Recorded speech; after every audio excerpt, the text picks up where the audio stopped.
Konten galau yang seringkali berisi ungkapan perasaan sedih, patah hati, atau kesulitan emosional bisa mendapatkan banyak views karena beberapa alasan psikologis dan sosial yang mendalam. Yang pertama itu ada keterkaitan emosional. Banyak orang mengalami perasaan sedih atau galau pada suatu waktu dalam hidup mereka. Konten galau seringkali menggambarkan perasaan yang sama sehingga penonton merasa terhubung dan dimengerti. Kedua, validasi perasaan. Ketika seseorang melihat konten yang mencerminkan perasaan mereka sendiri, mereka merasa divalidasi. Ini memberikan rasa kenyamanan bahwa mereka tidak sendirian dalam menghadapi kesulitan emosional. Yang ketiga, katarsis. Menonton atau mendengarkan konten galau dapat berfungsi sebagai katarsis, membantu penonton melepaskan emosi yang tertahan dan merasa lebih baik setelah mengekspresikan perasaan mereka secara tidak langsung melalui konten tersebut. Yang keempat, ada kebutuhan untuk menyatakan diri. Banyak orang menggunakan konten galau untuk mengekspresikan perasaannya yang mereka alami sendiri dengan membagikan atau mengomentarinya. Ini bisa menjadi cara untuk menyatakan diri tanpa harus langsung mengungkapkan perasaan mereka kepada orang lain. Yang kelima, ada faktor seni dan kreativitas. Konten galau seringkali diiringi dengan elemen artistik seperti musik sedih, puisi, atau visual yang menarik. Kreativitas dalam penyampaian ini bisa membuat konten lebih menarik dan menyentuh. Yang keenam, ada dukungan sosial. Ketika orang melihat bahwa banyak orang lain juga menonton dan merespon konten galau, mereka merasa bahwa ada komunitas yang mendukung dan memahami mereka. Ini bisa memperkuat keinginan untuk menonton dan membagikan konten tersebut. Yang ketujuh, ada algoritma media sosial.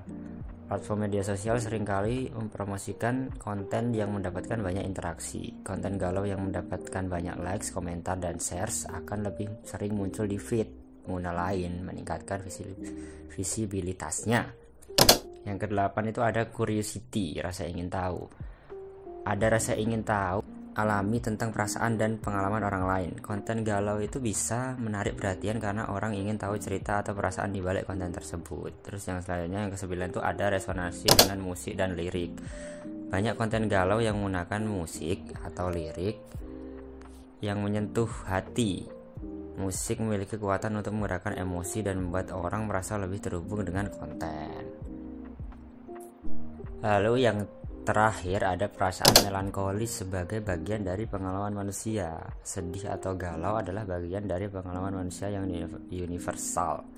Menikmati konten galau itu bisa menjadi cara untuk merenungkan dan memahami perasaan kita sendiri dalam konteks yang luas. Konten galau berhasil menarik banyak views karena mampu menggambarkan emosi yang mendalam dan kompleks, membuat penonton merasa terhubung, divalidasi, dan didukung dalam perjalanan emosi mereka.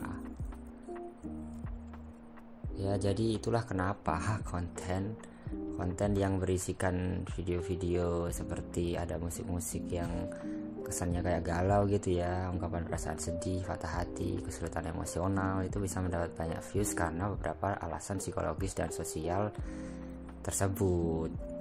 Begitu lah ya, semoga konten ini bermanfaat dan menjawab kenapa bisa konten galau itu mendapatkan banyak views dan ramai penonton gitu ya. Oke, terima kasih sudah menonton dan sampai jumpa di konten selanjutnya.